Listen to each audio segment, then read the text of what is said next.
right, today we are diving into a world built on a single, really radical idea. It's one that completely flips our whole understanding of power and strength on its head. So I want you to imagine something. What if superpowers were real? Like controlling fire, healing with just a touch, all of it. But, and this is a big but, there's a catch. You can only use these powers if you're a genuinely good person. So what would a world like that actually look like? And here's a little glimpse of that reality. We're talking about a world where being good isn't just, a nice ideal. It's the literal key to unlocking incredible strength. Your moral character is what illuminates the path forward. So, okay, let's break down how this whole thing would even work. All right, Section 1, power, but for good only. We're going to unlock the rules of this morally guided world. First things first, we've got to lay down the ground rules. How does this system actually function? What are these powers? And the million-dollar question, who gets to use them? Okay, so the powers at the heart of this whole thing are called jutsus. For anyone who doesn't know, just think of them as these supernatural techniques. They're all fueled by this inner life force called chakra, and with it you can pull off some absolutely incredible stuff. I'm talking controlling the elements, healing wounds in a snap, even bending space and time, the whole shebang. So the big question is, how does this world decide who's good enough? Well, it all comes down to what the source material calls a moral filter. It's got 3 parts. First up is the Hashimara standard. This is all about having genuine, compassionate intent. It's not about being some perfect saint, but your heart has to be in the right place. Step 2, an active moral choice. This means you have to constantly choose to do the right thing. It's not passive. And finally, that leads to a living balance. See, goodness isn't some trophy you win once. It's a daily practice. If you slip up and act out of sustained malice, poof, your power could just switch off, just like that. Okay, so now that we have the rules of the game, what happens next? Let's talk about society. With power and goodness linked like this, how would everything change? A society transformed. Let's look at the ripple effect. Well, the immediate impact would be absolutely staggering. For starters, crime basically disappears. It just collapses, because by definition, a criminal can't use jutsus. Law enforcement becomes this super efficient force of good guys who can capture people with surgical precision, no collateral damage.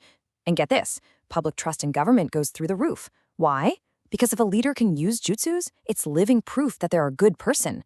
And maybe the biggest deal of all, a healing revolution. Medical jutsus would pretty much wipe out a huge amount of suffering around the world. But here's where it gets really, really interesting.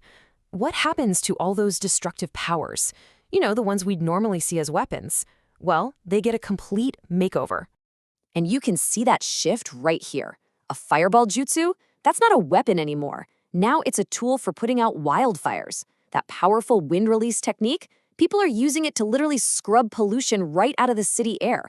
So the most destructive abilities, they're completely transformed into tools for rescue and protection. It's amazing. Right, so society is safer, it's healthier, things are looking pretty good. But what about the biggest challenge of all? What happens to war? I mean, how do you even fight a war when only one side has superpowers? Let's look at war without villains. The whole idea of what a conflict is just gets flipped on its head. On one side, you've got conventional war like we know it. It's all about violence and destruction. But in this new world, it's a moral conflict. The fight is about principles and conviction. And the goal, it's never to destroy the enemy. And this is wild, it's to capture and rehabilitate them. So the new rules of engagement are totally different. Think about it. Any group driven by greed or cruelty, they're completely outmatched. They're stuck with tanks and guns, while the other side can literally warp reality. Victory is redefined.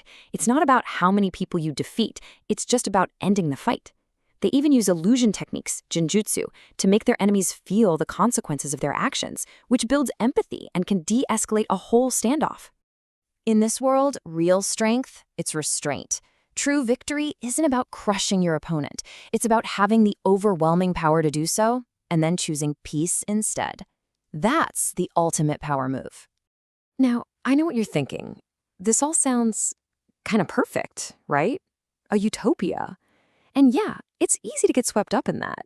But we have to grapple with the tougher questions here, because even a world like this would have its own paradoxes. So the question is, could a perfect system like this truly exist? Is it really that simple? Can you actually build a foolproof system on something as subjective as goodness? And this is where things get tricky. I mean, how do you even define good in a super complex situation like a revolution? One person's freedom fighter is another person's terrorist, right? And what about hidden agendas? How do you spot someone who looks good on the outside but is secretly selfish? Does all this power in the hands of the good just create a new kind of social class, a jutsu elitism?